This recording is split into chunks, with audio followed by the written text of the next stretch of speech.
श्री राम दरबार में हनुमान जी महाराज श्री राम जी की सेवा में इतने तन्मय हो गए कि गुरु वशिष्ठ के आने का उनको ध्यान ही नहीं रहा। सभी ने उठकर उनका अभिवादन किया, परंतु हनुमान जी नहीं कर पाए। वशिष्ठ जी ने श्री राम जी से कहा कि राम, गुरु का भरे दरबार में अभिवादन नहीं कर अपमान करने पर क्या सजा होनी चाहिए। श्री राम जी ने कहा, गुरुवर आप ही बताइए। वशिष्ठ जी ने कहा, मृत्युदंड। श्री राम जी ने कहा, स्वीकार है। तब श्री राम जी ने कहा कि गुरुदेव आप बताएं कि यह अपराध किसने किया। बता दूंगा, पर राम वो तुम्हारा इतना प्रिय है कि तुम अपने आप को सजा दे दोगे, पर उसको नहीं दे पाओगे। श्री राम जी ने कहा, गुरुदेव राम के लिए सब समान है। नहीं राम, मुझे तुम्हारे ऊपर संशय नहीं है, पर मुझे दंड के परिपूर्ण होने पर संशय है। अतः यदि तुम यह विश्वास दिलाते हो कि तुम स्वयं उसे मृत्युदंड अपने अमोघ बाण से दोगे, तो ही मैं अपराधी का नाम और अपराध बताऊंगा। श्री राम जी ने पुनः अपना संकल्प व्यक्त कर दिया। तब वशिष्ठ जी ने बताया कि यह अपराध हनुमान जी ने किया। हनुमान जी ने भी स्वीकार कर लिया। तब दरबार में राम जी ने घोषणा की कि कल शाम काल सरयू के तट पर हनुमान जी को मैं स्वयं अपने अमोघ बाण से मृत्युदंड दूंगा। हनुमान जी के घर जाने पर उदासी की अवस्था में माता अंजनी ने देखा तो चकित रह गई कि मेरा लाल महावीर, अतुलित बल का स्वामी, ज्ञान का भंडार आज इस अवस्था में है।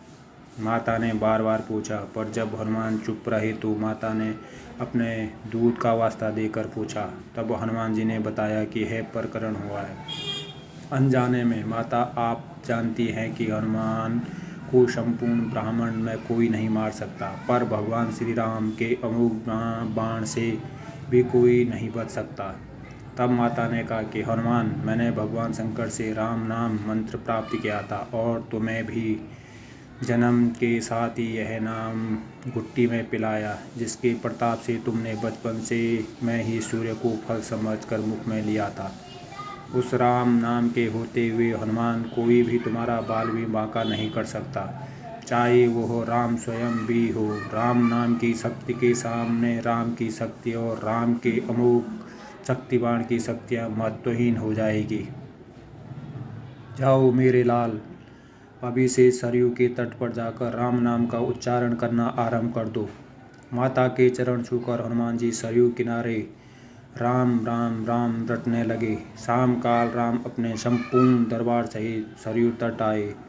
सबको कौतूहल था कि क्या राम हनुमान को सजा देंगे, पर जब श्री राम के बार बार राम बाण अपने महान शक्तिधारी अमोघ शक्तिवान चलाए, पर हनुमान जी के ऊपर उनका कोई असर नहीं हुआ, तो गुरु वशिष्ठ जी ने शंका जताई कि राम, तुम अपनी पूर्ण निष्ठा से बाणों का प्रयोग कर रहे हो।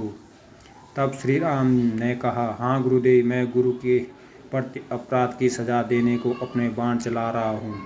उसमें किसी भी प्रकार की चतुराई करके मैं कैसे वही अपराध कर सकता हूँ, तो तुम्हारे बाण अपना कार्य क्यों नहीं कर रहे हैं। तब श्री राम जी ने कहा, गुरुदेव, हनुमान राम राम की अखंड रट लगाए हुए है।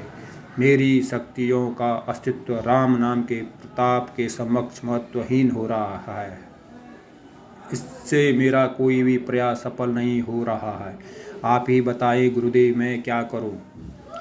गुरुदेव ने कहा, हे राम, आज से मैं तुम्हारे साथ तुम्हारे दरबार को त्याग कर अपने आश्रम जा रहा हूँ, जहाँ राम नाम का निरंतर जप करूँगा। जाते जाते गुरुदेव वशिष्ठ जी ने घोषणा की कि हे राम, मैं जानकर मानकर यह घोषणा कर रहा हूँ कि स्वयं राम से राम का नाम बड़ा है।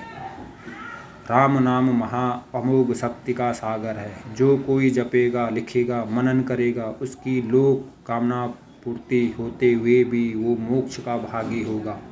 मैंने सारे मंत्रों की शक्तियों को राम नाम के समक्ष न्यूनतर माना है, तभी से राम से बड़ा राम का नाम माना जाता है। वो पत्थर भी तैर जाते हैं जिन पर श्री राम नाम लिखा रहता है। अगर कहानी आप लोगों को तो अच्छी लगे तो लाइक, शेयर और चैनल को सब्सक्राइब करें और बेल आइकन ज़रूर प्रेस करें, ताकि अगली कहानी आप लोगों तक